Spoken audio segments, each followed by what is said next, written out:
यानी कि जब श्राद्ध ये पक्ष शुरू हो रहा है, जो कि हम सबको पता है, तो श्राद्ध पक्ष में कैसे ठाकुर जी की सेवा करनी है और क्या हम गलतियां ना करें, उस चीज़ पर विशेष तौर पर ध्यान दें, तो वो सारी चीज़ों का डिस्कशन कर लेते हैं।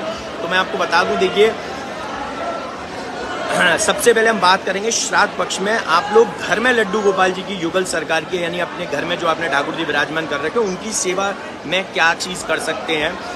तो सबसे पहला इसका जवाब यही है कि नॉर्मली जैसे आप डेली बाकी श्राद्ध के बिना सेवा करते वैसे कर सकते हैं। अगर आप अपने घर में लड्डू गोपाल जी को, कोई आपके पास नई पोशाक आती है और आप अगर उनको धारण कराना चाहें या कराने का आप इच्छुक हैं, तो आप उनको धारण करवा सकते हैं। लेकिन क्योंकि काफ़ी लोग ठाकुर जी को घर का सदस्य मानते हैं, मेंबर मानते हैं, बच्चा मानते हैं, अगर ये चीज़ इस भाव से अगर आप सेवा कर रहे हैं तो आप उनको नए वस्त्र नहीं धारण कराएंगे। ये चीज़ ध्यान रखिएगा। अगर आप ठाकुर जी को ठाकुर जी की तरह ही सेवा पूजा करते हो, ठाकुर जी को ठाकुर जी की तरह ही मानते हैं, दोनों चीज़ों में बहुत फ़र्क है। दोनों चीज़ों में फ़र्क क्या है? एक होता है कि हम ठाकुर जी को मानते तो बच्चे हैं, लेकिन सेवा हमें ठाकुर जी के रूप में ही करनी होती है। ये फिक्स है कि हमको दोनों किसी दो चीज़ हैं, एक बच्चा मानते हैं, एक ठाकुर जी को ही ठाकुर जी मानते हैं, लेकिन सेवा जो होती है वो ठाकुर जी की, लड्डू गोपाल जी की भगवान रूप में ही होगी हमारे घर में। हम उनकी बच्चे रूप में सेवा नहीं कर सकते, लेकिन क्योंकि हम मानते हैं, इसलिए हमारी मान्यता, हमारे मानने के लिए हम उनको नया वस्त्र धारण नहीं कराएंगे, क्योंकि ये हमारे लिए एक मन में भाव आएगा। लेकिन अगर आप कराते हैं तो कोई भी त्रुटि नहीं है, कोई भी गलती नहीं है, आप उनको धारण करा सकते हैं नया वस्त्र। हम नहीं पहनते हैं नया वस्त्र।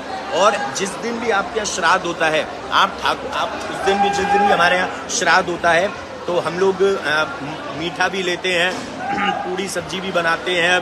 ये सारी चीज़ें जब हम बनाते हैं, पक्का भोजन, तो वो हम ठाकुर जी को भोग लगाएंगे सर्वप्रथम। उसके बाद श्राद्ध का एक अर्थ ये होता है, मैं आपको एक चीज़ बता देता हूँ, कि घर में बैठा के ही भोजन कराया जाता है, और कराना भी घर में बैठा के चाहिए। आप कोई वजह से घर में नहीं हैं और बाहर हैं, तो आप किसी को मतलब किसी पंडित जी को या किसी ब्राह्मण को वो दे सकते हैं, किसी पुरोहित को वो दे सकते हैं। अन्यथा आप उनको घर में बैठा के ही भोजन कराइए और उनका सर्व सम्मान के साथ उनको भोजन कराइए।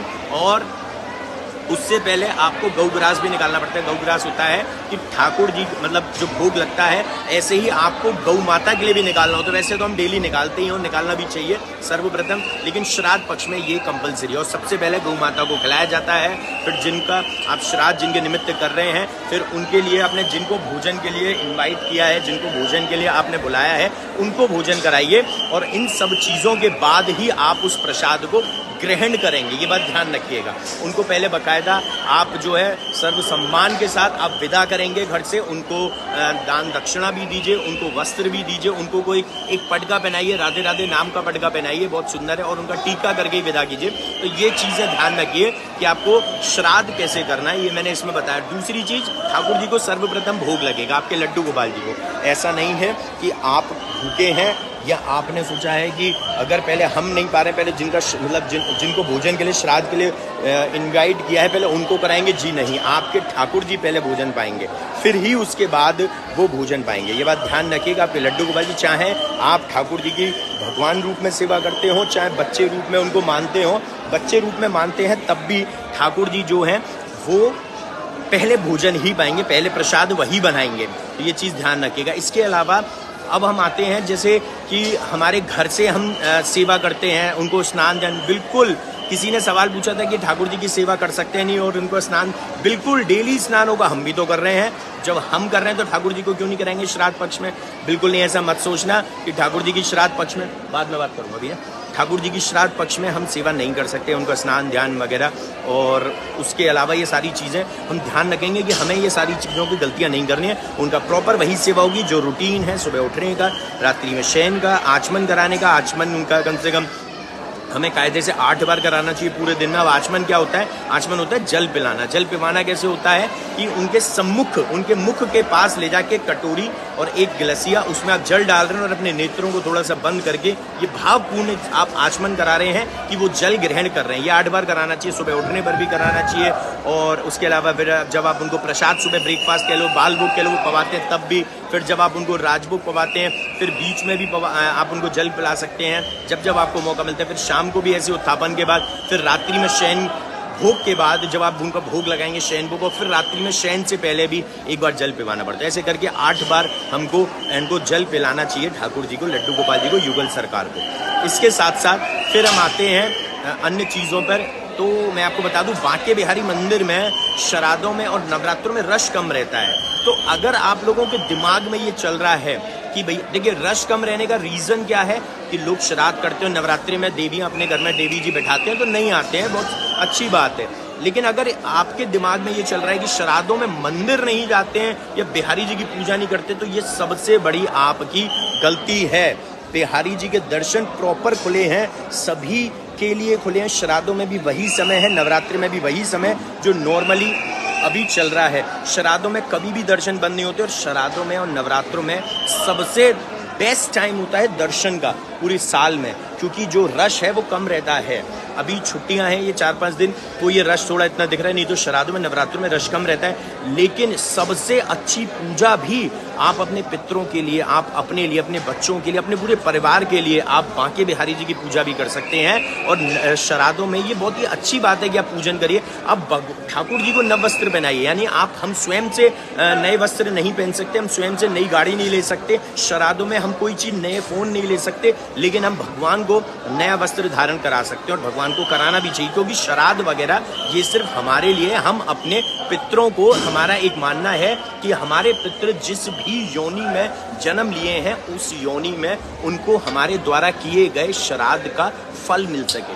और ऐसे ही इस चीज़ का विशेष तौर पर ध्यान रखिए कि आप जो है जब इन्विटेशन देते हैं तो पितरों के रूप में ही आप उनको भोजन कराते हैं, पितरों के रूप में ही आप उनको विदा करते हैं। तो यही भाव है कि जिस भी योनि में हमारे पितर हैं और उस योनि में उनको उसका फल मिले जो हमारे द्वारा श्राद्ध करा जा रहा है। और जब उनको वो फल मिलेगा तो ठाकुर जी का भी आशीर्वाद, राधा रानी की कृपा और साथ साथ उन पितरों का भी आशीर्वाद हमें ज़रूर ज़रूर ज़रूर लगेगा। और एक चीज़ ध्यान रखिए, हम जो कहते हैं कि बड़े बुजुर्गों का आशीर्वाद लेना चाहिए, बहुत फलता है, मैं ये कहता हूँ ये बिल्कुल सही बात है। और तो सोचिए, यहाँ पर तो उन बड़े बुजुर्गों के भी, बड़े बुजुर्गों का आशीर्वाद ग्रहण कर रहे हैं श्राद्धों में। यानी हमारे पास श्राद्ध में इतनी बढ़िया गोल्डन अपॉर्चुनिटी, मैं इसको प्लेटिनम, डायमंड, जो भी कह सकूँ ना, अपॉर्चुनिटी कहूँगा कि हम जो है अपने पितरों का आशीर्वाद प्राप्त कर सकते हैं। और डायरेक्टली वो आशीर्वाद हमें लगता है, डायरेक्टली हमें, हमारे बच्चों को, सबको लगता है, पूरे परिवार को लगता है। इसलिए श्राद्ध में पूरे परिवार को शामिल करना चाहिए।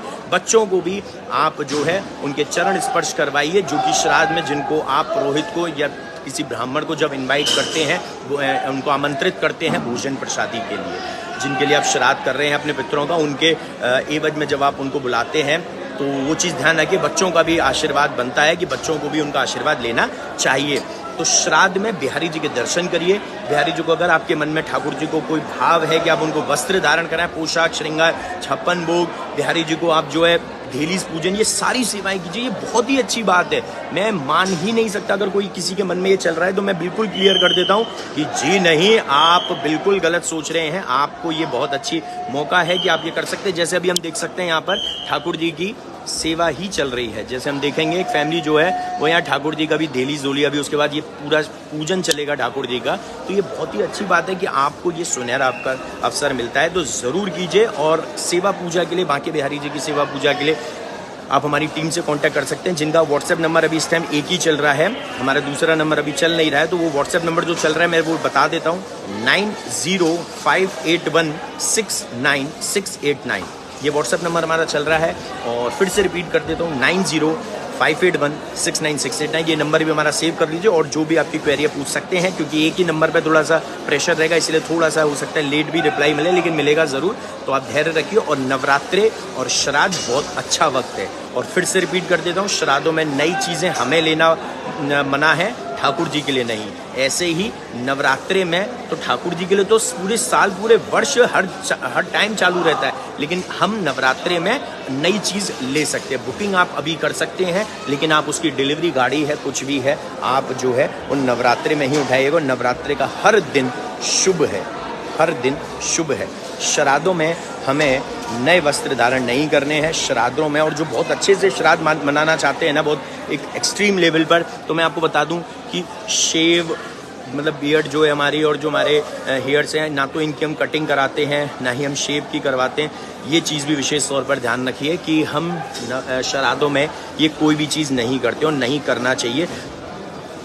जितना हो सके उतना आप करिए। अगर ये चीज़ आप नहीं कर सकते हैं तो कोई बात नहीं, लेकिन नई चीज़ें, नए वस्त्र, नए पोशाक, नया मतलब अपने लिए हम कहेंगे नया पोशाक, अपने लिए नए कपड़े और अपने लिए नई गाड़ी वगैरह जो भी चीज़ें, लैपटॉप, फ़ोन, ये सब चीज़ें ना लीजिएगा।